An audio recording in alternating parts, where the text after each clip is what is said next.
Tom Wheelahan, former Tiger kicker, joins us on Wheels on Wednesday, brought to you by Head Motor Company Kia. And Tom, speaking of impressive, how about the Tiger victory last night? Did you and others count this team out a little too early this season? That's the thing about this. I guess the basketball team is going to do the same thing the football team did. Put us on an emotional roller coaster. I'm in, I'm out, I'm in. But what won that game last night was the 16 free throws in the fourth quarter. And that's something we haven't seen all year, especially under 3 minutes. They played hard, they made the shots. They still didn't get a lot of post play inside, but they found a way to win. And I'm telling you, to have 19,000 packed at the barnyard and come away with a win, that's got to be impressive. That was impressive, and it kind of felt good to beat Mike Anderson just a little bit, didn't it?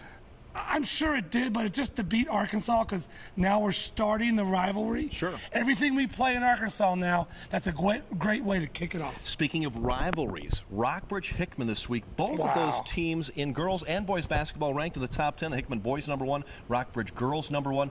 This is pretty good basketball in Rockbridge Columbia. girls is ranked 10th in the country. That's not bad. Not just the state. That's right. But what's crazy is, for the last 9 or 10 years, Rockbridge has owned Hickman in basketball. For the last couple years, Hickman has owned Rockbridge in basketball. So it's going to be a great game tomorrow night. Luckily enough, I get to call the JV game tomorrow night. I don't know what's going to happen. I might have to bring my helmet. I'm sure things are going to be flying, but I'm looking forward to a great game. Big game on Sunday, Super Bowl Sunday, Denver and Seattle. So who do you want, Broncos or Seahawks? I like the Broncos. Why? Why? Because CBS, KRCG carries the AFC. Oh, here we go. And I think the Broncos are ready to win. And I think Peyton Manning is going to win #2. They're going to lose because of the awfully cold good defense, though. weather. That Seattle defense is really good. But I know one thing. I can beat you in free throws. You cannot beat me in free throws. Yeah. There's no way, Rod. And TJ Fensky of our sports staff, who's running camera here, I know he can beat you in free throws. Just because he played Division 12 basketball in college doesn't mean he can beat me in free throws. D3, he hit 71 straight. Okay, that was what, 15 years ago? No, it was about a few months ago. Your old bag of bones is not going to beat me in free throw contest. We'll see. You got a story for us, Tom? Yeah, for all you folks out there who were laughing at Rod, not with Rod, when he was showing his non-athletic ability dancing, we had kids in my school write a letter. You forced me to do that. No, you volunteered. Okay.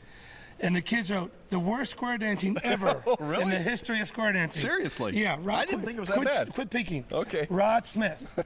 Everybody groans when Coach says it's time for square dancing. Really? Because we say it's the worst dancing ever. Oh. But wait a minute. We saw Rod Smith. Oh, man. That was worse. That's hard to believe. We saw Rod dancing. He wasn't in the very nice position. We knew Rod was in the girl position, but he didn't demonstrate his enthusiasm, which Coach says you didn't do it either. But it was done. Coach showed it for us in PE class, and on a scale of 1 to 10, we give him 8 for effort, but a 1 on marksmanship and sportsmanship. Wow. Because he wasn't in the right position as he was. But as everyone says, every dog has his day, and it wasn't Rod's on that. But as we look forward to dancing, we want to say, Rod, thanks for being a good sport and participating, but you need help in your dancing. Signed, Mrs. Holland's 4th grade class, wow. Russell Elementary School. That's a little demoralizing. I really thought I put forth a good effort, and I thought... Well, you got an 8 for effort. That's not bad, yeah. Out of 10. But my daughters thought it was pretty good. They were surprised. Well, they know nothing about square dancing. That's true. They need to take my class. I got out on DVD, video, okay. And we'll go from there.